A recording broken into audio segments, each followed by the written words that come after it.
It's not an if, it's a when. What's going on?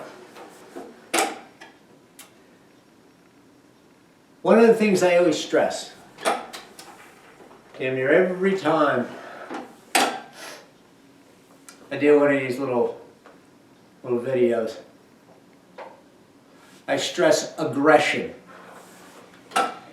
You always hear me say, you gotta fucking go for it. You gotta work hard. You gotta push yourself. You gotta be aggressive. And I always say, almost at the same time, because the two walk hand in hand. When you're being aggressive, pay attention. Be smart.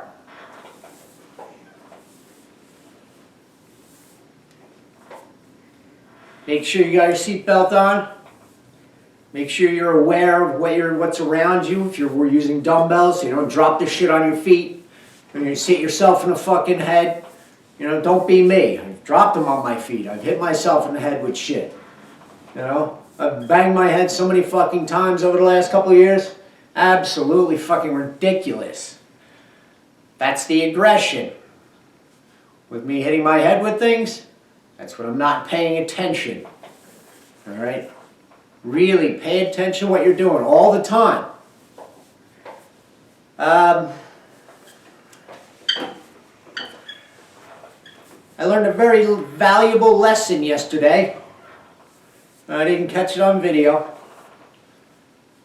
I was just here, fucking around. I was just getting ready to start my training. Part 2. First 2 hours, I'm on the floor. I'm up for about an hour. I take care of some shit, what I gotta do.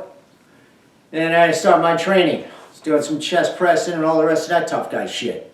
However, prior to that, I went outside, I was fucking around with the dog.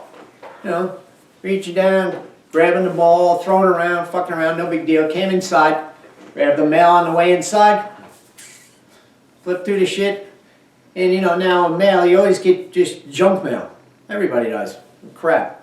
I went through it, and there's a basket over here by the fireplace, and I was putting some of the crap in the basket that I start fires with. As I reached down to put that mail in the basket, I fell out of my fucking chair. Fell the fuck out of my chair. No injuries, nothing really, absolutely, the why not, all happened rather quickly. Reached down, boom, boom, I was out. Now, you can call this whatever you want. I've practiced falling out of my chair. I do not advise anyone to do so. It's very dangerous. You fuck up your knees, your shoulders, your wrists, your elbows, your fucking head, your neck. It's not a good idea. Unless, of course, you're thinking about it, very rationally and you have someone there. You can call me a dumbass, call me whatever you want, I don't care. I learned a very valuable lesson yesterday for an extremely cheap price. Now, is my body nice and tight because I've been training, so I got the muscles tight enough that, we didn't withstand any, ligament pulls, muscle tears, nothing. I escaped without a fucking mark. Although I did lay there on the floor, absolutely baffled, going, holy shit, I can't believe I just fell the fuck out of my chair. It happens to everyone eventually. I cannot stress enough. Be fucking careful. Think about what you're doing all the time. A lot of fucking big tough guys out there and tough girls out there think I don't need that fucking seatbelt for fucking pussies. Guess what? When you fucking go to reach for something out of this fucking thing and you head in that direction at fucking Mach 9 and you get to kiss your face on that motherfucking floor, all right, it's too late to be concerned about putting your seatbelt on. It's too fucking late to be concerned about, oh, I don't know what I'm doing. I'll never run into that problem. Yeah, guess what? Everybody's going to run into it eventually. Be extra fucking careful. I cannot teach you the safe way to get to the floor. Okay? I'm working on something to get back into the chair.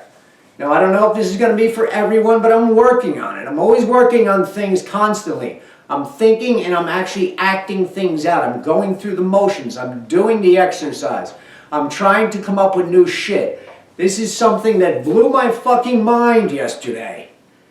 And I felt compelled. I had a fucking obligation to explain this to everyone.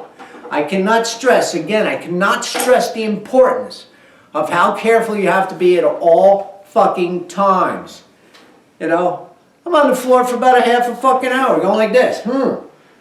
And I've been battling to get back in this chair now for about 3 years. I haven't gotten there yet. But I think I've come up with an idea to help, I don't know, help me. Maybe it'll help you, but it's not done yet. I don't want to talk about it. I'll go, when I figure out what's going on, you'll be the first to know, trust me. Be extra careful. Now I do have one video where I'm getting out of my chair. And this is about as controlled as can be. And you'll notice how hard I hit the fucking floor. Alright? Be careful. But take a look at this. I am a person, I don't idly sit by and wait for things to happen. I don't idly sit by and wait for people to assist me on things. You know, that's where my aggression comes in. Like I say, I'm not fucking happy for a minute being stuck in this fucking chair. You know, and just so you know, it's actually easy to get out. Real easy. Let me tell you something though. I've heard a million stories about people falling out of their chairs. Not that I was laughing about it, but I was curious.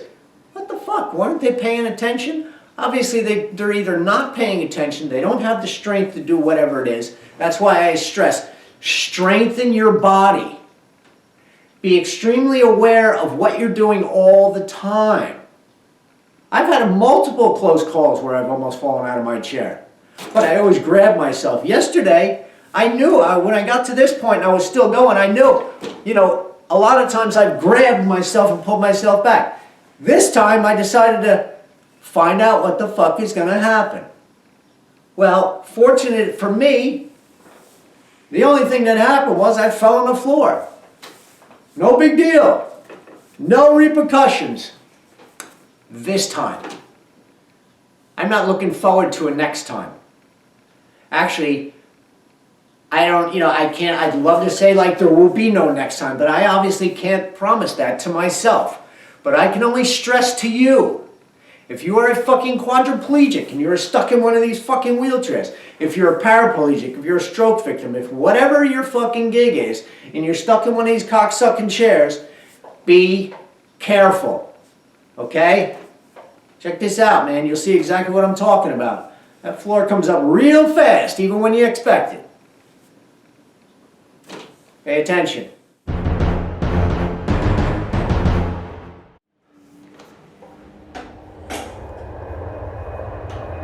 Hey.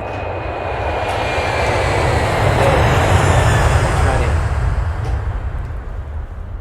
to get to the floor unassisted safely. In case you ever find yourself in a situation like this. I don't know if what I'm doing is right or wrong, but we're going to figure something out.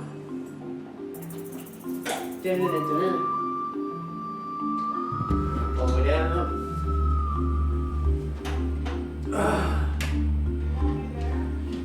Feet off the pads.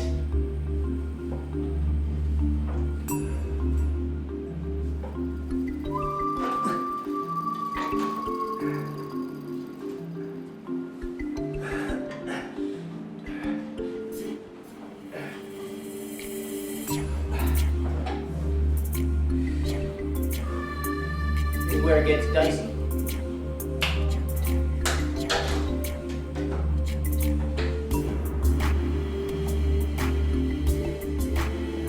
Keep forward.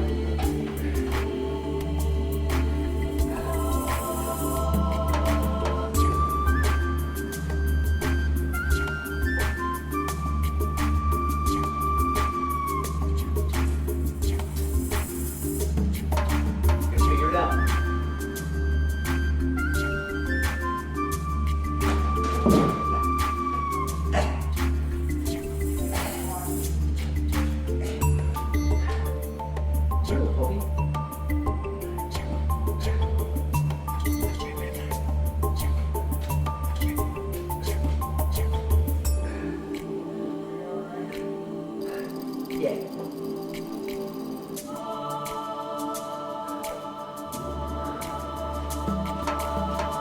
on the floor, sometimes a little bit faster than other times. I mean, there's not a lot of practice you can do with that, but... Do your best not to fall out of your chair. It doesn't typically end well.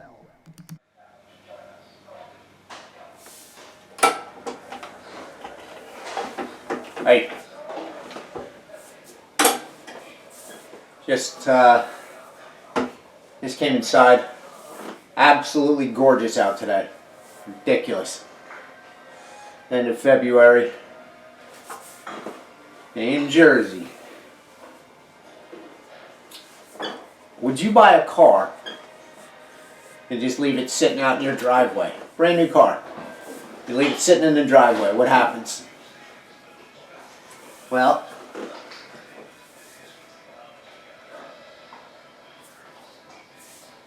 the seals dry out, the gaskets dry out, you begin leaking fluids, you leave it there long enough, humidity gets in the motor, mixes with the oil, that starts to drip out of the motor, and even with all the advancement they have made with tires and everything else, the tires eventually will lose pressure, they will begin to dry rot, mold will grow in the car, and it will turn to shit.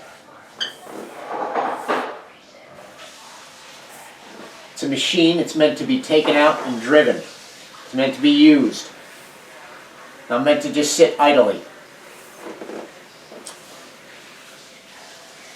Human beings are animals. They are not designed to sit in a chair.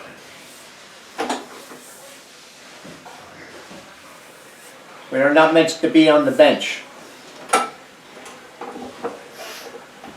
We're meant to be in the game.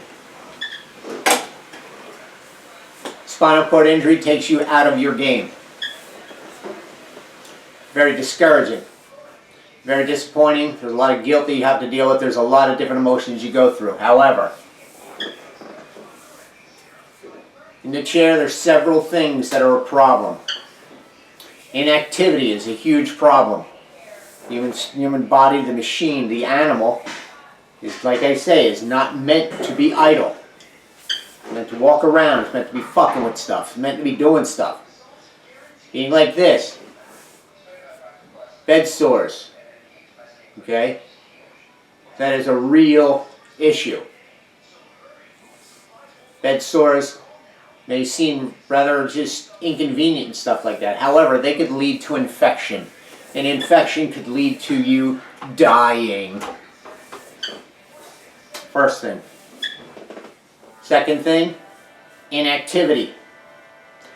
Your muscles experience something known as atrophy. Atrophy is the lack of use of your body. They wither away from not being used. Every day you don't train, your body is withering away. When the muscles start to atrophy, the ligaments and tendons start to wear. What I was trying to explain to you, like I did fall out of my chair. However, I trained quite a bit. I'd like to think of myself as training like a professional athlete, wanting to get back into the big game. Whether that's true or not, I don't really give a flying fuck. It's what gets me through the day every day. With the exception of what, Mary has done for me with this house and everything else. That's a story for another day. We'll approach that at another time. I'll explain how the way I feel about primary caregivers. The people that give a fuck about you. The people that take care of you every day. Now, dealing with atrophy and everything else is complete total bullshit. Look into it. There's something else that we have to concern ourselves with. It's called bone density loss. That is also known as osteoporosis. From the time you're 20 or 25 years old, your body is about as strong as it's going to be. With inactivity after that, your body then in turn it decomposes. It starts to break down. Your muscles begin to get weaker. Your tendons and ligaments begin to get weaker. And your bones become more brittle. About 6 or 8 months ago, I was involved in a clinical trial using the Exobionic robotic walking device. I didn't realize at the time that that device and the grant given at the research facility that I deal with came from the Department of Defense. Wish they would have told me that. I would have worked even fucking harder. Because I am one of those jerk-off patriotic motherfuckers that just, you know, don't mess with the fucking U.S. bitches. Now, anyway, look into that. Look into bed sores, prevention, atrophy, osteoporosis. Okay? Now, I don't train every day. I train 5 days a week, about 4 hours a day. That's about all the time that I have. However, I strengthen my body as best I can. So when the inevitable happens, I'm ready. And I just showed you how I, got out of my chair. It wasn't too long ago. However, I've done that a couple times. First couple times I was actually with a therapist. I've done that with my trainer. I don't have the opportunity to have them around as much as I would like, barely at all actually. If I can get my therapist in here and once every 3 months, that's all I can afford. But when we come in here, we go over and she kicks the living shit out of me, and I love every second of it. But then again, I enjoy training. You're going to do whatever you're going to do. But when I say to you, think, do not be me. Okay? Do not be me. Do not purposely throw yourself out of your chair. Don't do it. Unless you're prepared to deal with it. Unless you got somebody, somebody's there that can assist you to get back in. And I told you I'm working on something to get in and out of my chair by myself. Once I figure what that is, and I have a pretty good idea, once I figure how to go about doing this, you will be the first to know. Once again, story for another day. The only thing I can ask, can I come to your house and beat you until you train? Okay? You have to do that on your own. If you're surrounded by therapists and trainers and everything else, I say, God bless you. However, even if you have that and you don't show up, because the only person that can push you is you. You know whether you're training to the best of your ability or not. I've seen people for quite some time. I've been in a couple, gyms and all the rest, all that tough guy shit. And I've seen people go through the motions. Spinal cord injury is real. Quadriplegia is real. And it fucking sucks. Now, I can't speak for anybody. I can only speak for myself. I fell out of my chair the other day. But from the training that I've been doing, my body is strong enough to withstand that. My big problem was getting back in the chair. I was fortunate enough that my stepson was home and he was able to peel me the fuck off the floor and get me back in the chair. However, if he wasn't home, I did have access to a phone and I probably could have called somebody and everything else. But being a stubborn motherfucker, I would have fucking been beating my own fucking head into this chair and figure out how to get back in this chair. And I'm going to continue and I'm going to figure out a way. You will know. Be careful. Okay? If you have experienced a lot of muscle fatigue, you fall out of your chair, you're going to tear something. If you have decided you're not going to do anything and your body will break down, it will break down with neglect and a lack of use. Your bones will become brittle. These are facts that we know. This is not fiction. This is real life. And if you experience a lot of bone density loss and you fall out of your chair, you could break a bone. You could disconnect your shoulder and your clavicle and your scapula and you can get a broken fucking everything. You don't believe me? Talk to somebody else. Talk to a doctor. Talk to them about atrophy. Talk to them about, osteoporosis. Talk to them about fucking, the not moving. But do something. Okay? Something. Because if you don't do anything, everything you have is going to turn to shit. Now get to work. Gotta go.